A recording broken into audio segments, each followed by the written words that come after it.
In the world of horror films, the scariest stories are usually the ones on screen. But sometimes the darkness seeps into reality.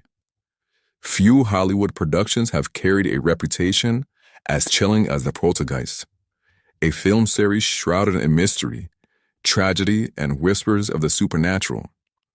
What started as a terrifying ghost story on film soon became a real-life horror tale.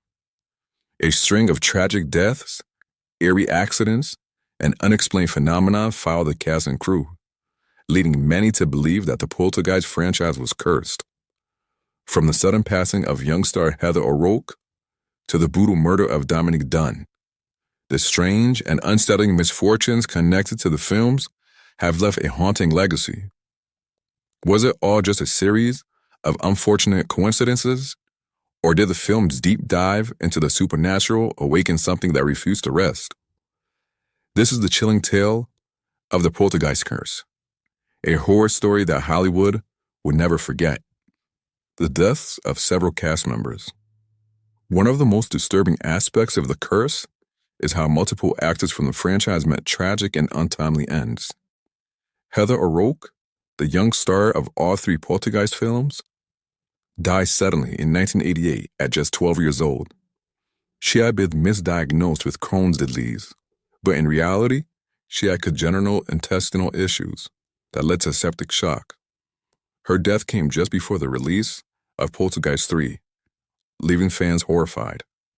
Dominique Dunn, just months after the premiere of the first Poltergeist, who played the older sister, Dana, was strangled to death by her ex-boyfriend in 1982. Her killer, John Thomas Sweeney, was convicted of voluntary manslaughter and served only 3 years and 7 months in prison, sparking outrage.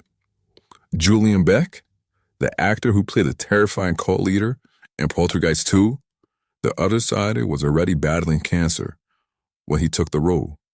He died in 1985 before the film was even released. Will Sampson, who also a real Native American shaman, died in 1987 after complications from heart-lung transplant. He had reportedly performed an exorcism on a Poltergeist 2 set to cleanse it of negative energy. Real human skeletons used as props. One of the most shocking revelations about the first Poltergeist in 1982 is that real human skeletons were used during the infamous pool scene. Actress Jobeth Williams later claimed that she had no idea they were real until after filming. Many believe this disrespect is what caused the curse, as the spirits of the deceased were disturbed. The curse wasn't just limited to deaths.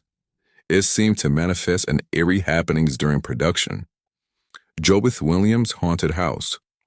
Williams claimed that every time she returned home from filming, her pictures would be mysteriously crooked or fall from the walls. No one else in her home experienced this phenomenon. Richard Lawson's near-death experience. Richard Lawson, who played Ryan in the first Poltergeist, later survived a deadly plane crash in 1992. Tragically, 27 people on board died, but he was one of the few survivors. The curse's legacy. By the time Poltergeist 3 was released in 1988, fear of the curse has spread throughout Hollywood. O'Rourke's sudden death during production forced filmmakers to hastily rework the ending. A planned Poltergeist 4 was quietly abandoned due to the overwhelming belief that something dark lingered over the franchise.